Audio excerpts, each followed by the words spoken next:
Cultural dissonance is a sense of disharmony, confusion, and conflict experienced by people in the midst of change in their cultural environment. The changes are often unexpected and not understandable due to various types of cultural dynamics.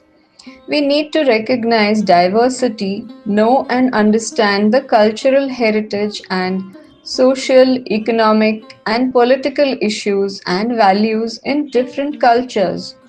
Differences can erupt into cultural clashes, but culturally responsive practices can improve people's behavior and achievement. Culture shock is an experience a person may have when one moves to a cultural environment which is different from one's own. It is also the personal disorientation a person may feel when experiencing an unfamiliar way of life due to immigration or a visit to a new country, a move between social environments, or simply transition to another type of life. One of the most common causes of culture shock involves people in a foreign environment. Common problems include information overload, language barrier, generation gap, technology gap, skill interdependence, race, skin color, etc. Culture shock is often experienced by students who participate in study abroad programs and people who migrate to other countries. Universities with programs that support students can overcome challenges posed by culture shock, allow for global development, and assist with the transition back into the home culture. Reverse culture shock may take place after returning to one's home culture, after getting used to a new one. The person often finds this more surprising and difficult to deal with than the original culture shock. What he finds is the strong emotion that nowhere feels like home.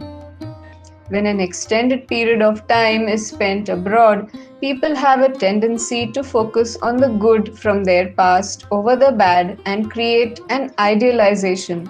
Also, once removed from their familiar setting and placed in a foreign one, people wrongly assume that their previous world has not changed.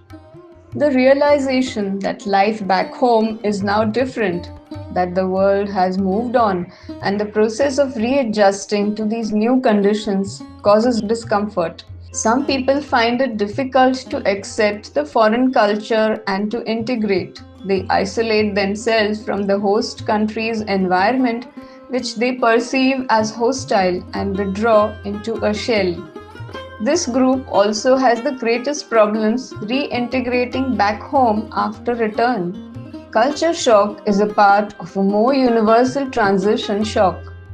Some symptoms of transition shock are anger, boredom, compulsive eating or drinking, weight gain, desire for home and old friends, excessive concern over cleanliness, troubled sleep, feelings of helplessness and withdrawal, getting stuck on one thing, hostility towards host nationals, irritability and mood swings, etc.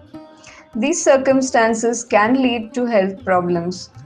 However, some people integrate fully and accept the host culture while losing their original identity. This is called cultural assimilation. They normally remain in the host country forever.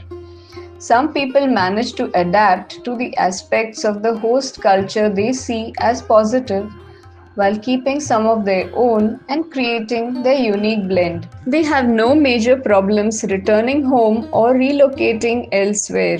This group can be thought to be cosmopolitan.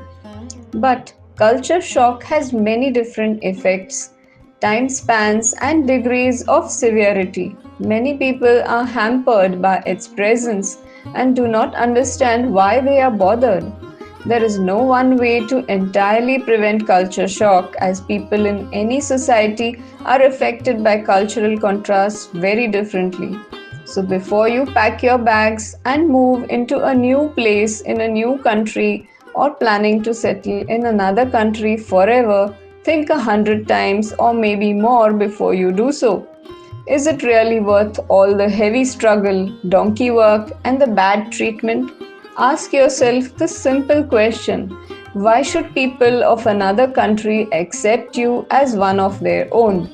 At the end of the day, people of a particular culture and country will stay together irrespective of your huge contribution to their country, isn't it?